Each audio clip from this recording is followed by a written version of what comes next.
Čo ty tak máš najradšej? Jedlo. Ja milujem jedlo a milujem dobrých ľudí okolo seba, čo je naozaj, že presne podľa mňa na tomto evente, čo sa zišlo. Je pravdou, že ja nie úplne, že najzdravejšie asi, ako by som mohla, alebo ako by sa dalo, pretože ja milujem rovnováhu v živote, avšak vďaka Pánu Bohu mi moc nechutia úplne, že tučné jedlá.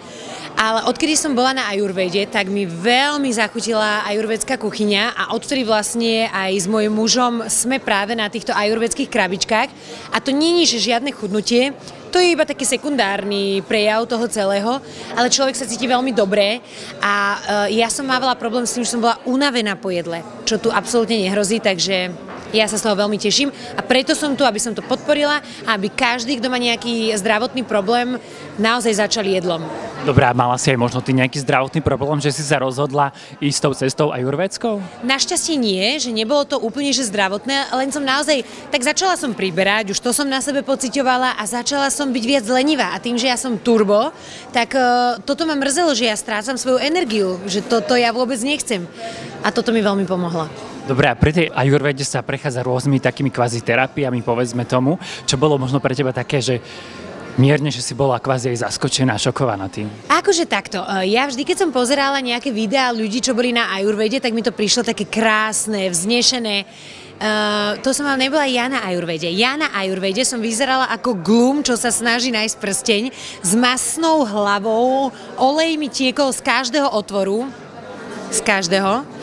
A to ma zaskočilo, že vlastne je to tak akože zvláštny, úplne iný pocit, ale i napriek tomu, že možno nie vždy je pohodlné, že na vás furt niekto leje proste teplý olej, je to, že extrémne uvoľňujúce celé. Bodaj by si to fakt každý mohol dopriať, lebo je to ako liek na telo, tak asi predovšetkým na dušu. Je to predovšetkým hlavne aj o tom, že sa ľudia zbavujú ako keby stresu, nejakých toxínov v tele, tak možno odvtedy, ako si to absolvovala, ako sa cítiš?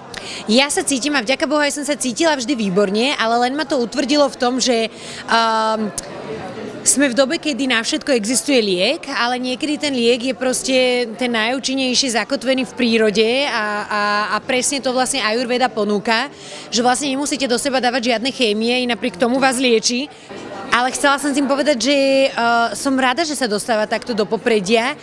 I keď vieš, ako to je, že začne sa to v istom momente asi prevarovať, ľudia majú pocit, že to na nich skáče z každej strany, tak ako to bolo s CBDčkom, treba si hlavne dobre vybrať, kto vám poradí a potom už veriť tomu, koho ste si vybrali.